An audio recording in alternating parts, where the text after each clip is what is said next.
Tom, just set out the background to this project, to the scheme itself. Okay, well, it's a musical outreach programme, and it's aimed at local schools, Church of Ireland schools currently. And the reason for it is not just that we want to take our musical excellence and offer it to people that perhaps are slightly disadvantaged in schools, perhaps. They don't have that musical offering. We wanted to be able to connect much better with our local communities and schools. And so we're working with 4 schools at the moment, and we've sent somebody into the schools every week to do a singing workshop with about 20 or 30 kids in each school. It's absolute mayhem.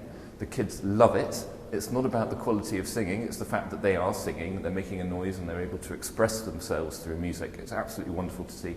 And we had all the kids in the Cathedral last night for a concert with their parents. As I say, it was mad.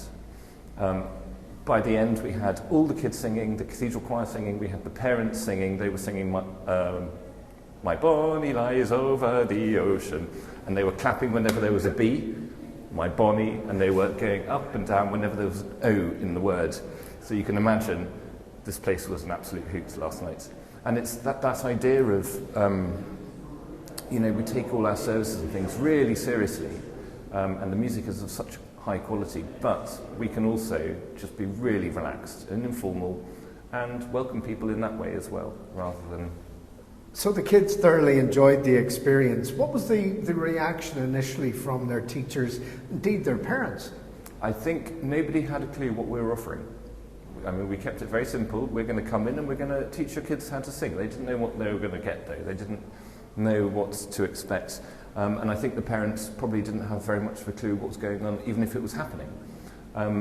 But very, very quickly, the teachers realised how good it was for the kids, how much the kids enjoyed it, how much their behaviour changed after the sessions, and how their learning improved, or rather their ability to concentrate for slightly longer improved.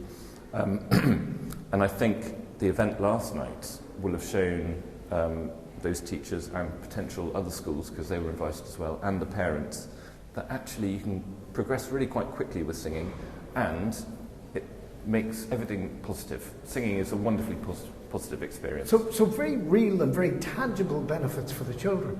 Oh, absolutely. Yeah. I mean, there are so many studies. Did you know that when you started out? Yes.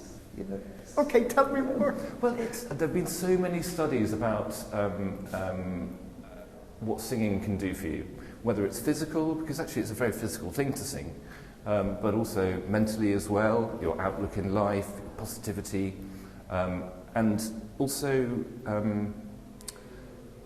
creating relationships with other people, because yes, you can sing on your own, but actually when you're singing with other people you have that kind of group effect, and it's, oh yes, we're all colleagues in this, we're working towards a common goal, which, for 9-10-year-olds that's not necessarily something they would have come across before. So there are so many benefits. And it was so essentially better to sing in a group than in the shower on your own? Oh, I think so. It may sound better in the shower.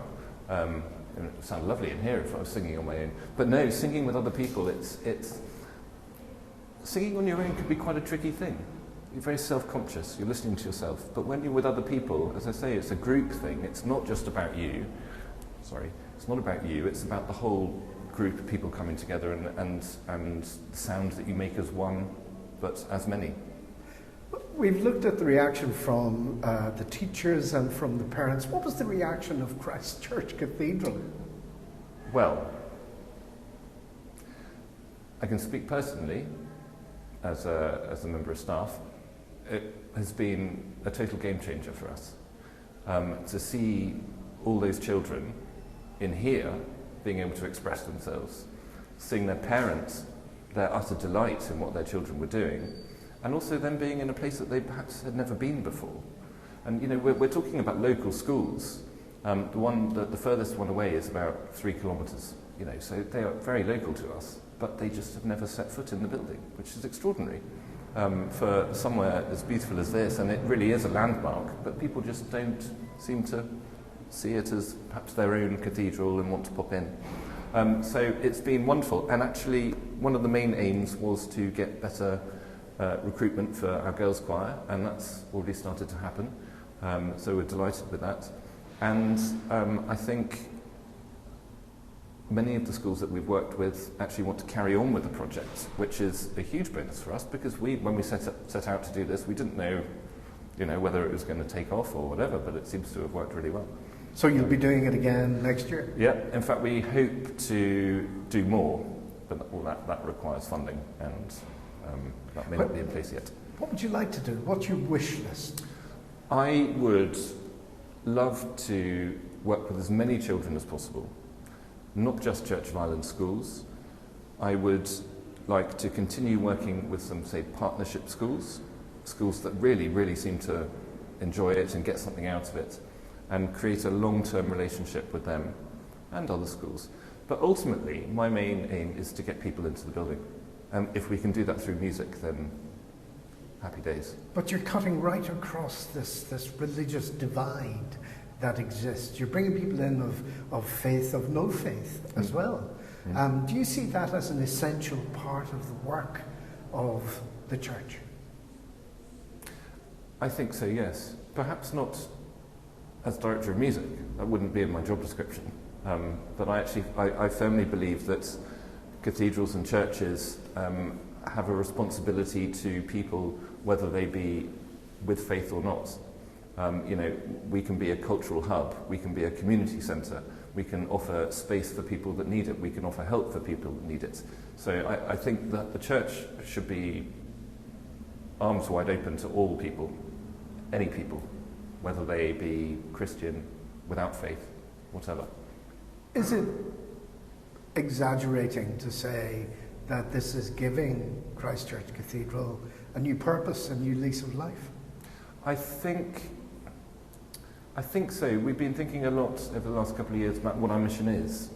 As I say, we take ourselves very seriously when we need to for services and things. We have a plan for the next few years, but actually, what are we about? We can't just be this stuffy place that sings choral music really well, does very high church services, or be a tourist attraction.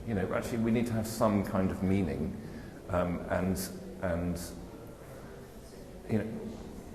why are we doing what we're doing? What's the reason for it? I think it's easy to say the mission is people, and drawing people in, making people want to be a part of what we are, and they are stakeholders in what we do. We can shape what we do to make more people feel comfortable in Christ Church.